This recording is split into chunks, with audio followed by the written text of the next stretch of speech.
x/3 हा हे सोडव की रे झालं का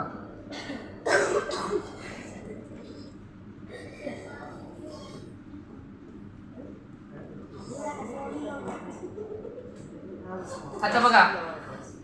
हा 1/1 सॉल्व करू का मी हा मी बघून तो काहीतरी इंटू चा डिवाइड मध्ये गेल्यानंतर y = 9 3 1 3 3 3 9 3 आले आता पुढे थांबा 16 हा 9 तिकडचे इकडे आल्यावर काय होते मायनस प्लस